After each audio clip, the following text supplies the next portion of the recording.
අද මේ වීඩියෝ එකෙන් මම ඔයගොල්ලන්ට අරගෙන ආවේ ගොඩක් දෙනෙක්ට තියෙන ප්‍රශ්නයක්.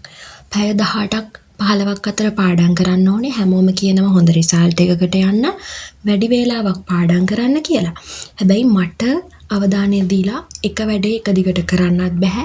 පොතක් ගත්තම නිින්ද යනවා. ඔන්න ඒ වගේ ප්‍රශ්න තියෙනවා. ඊළඟට කම්මැලි වැඩ ටික හිතාගත්ත වැඩ පැය ගාණක් තිස්සේ කරන්නත් බෑ. ඔන්න ඔය වගේ ප්‍රශ්න තමයි තියෙන්නේ. ගොඩක් අයට කලින් පාඩම් කරපු විදිහට පාඩම් කරගන්න බෑ. පොත උඩ නිින්ද යනවා. මොකද වෙන්නේ කියලා බැලුවොත් කාලයක් තිස්සේ එකම වැඩක් කරනකොට අපිට කම්මැලිකමක් එනවා ඉබේටම. හැබැයි අපි ගොඩක් ආසාවෙන් කරන දෙයකට කවදාවත් කම්මැලි හිතෙන්නේ නෑ නේද? හිතන්න ඔයා ආසම මූවි එකක් බලනවා. ඔයා කවදාවත් ඒක එපා වෙලා නවත්තන්නේ නෑනේ. අන්තිමට ඉවර වෙනකම්ම බලලා තමයි නවත්තන්නේ නේද? ආස සින්දුවක් වුණත් එහෙමයි. මොනවා වුණත් ආසාවෙන් අහන දෙයක් නම් අවසානය වෙනකම්ම අහලා බලලා තමයි නවත්තන්නේ. එතකොට කාලයක් තිස්සේ පාඩම් කරද්දී ඔයාට ආසාව උනන්දුව ඒ දේවල් අඩු වෙනවා. එතකොට තමයි මෙන්න මේ කියන කම්මැලිකම එන්නේ. නිදිමත එන්නේ. එතකොට තව දෙයක් තමයි ඔයා දැන් පාඩම් කරනකොට මොනවා හරි දෙයකට ඒ දේ මතක තියාගන්න උත්සාහ කරනවා. මොලේ වෙහෙසවනවනේ.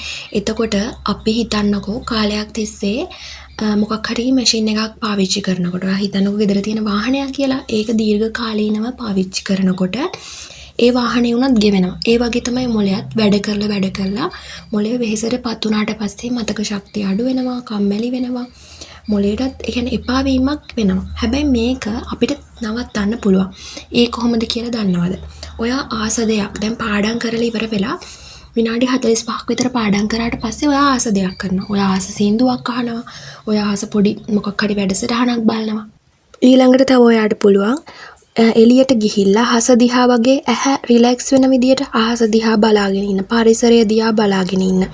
ওই වගේ විවේකයක් ගන්න දෙයක් කරන්න.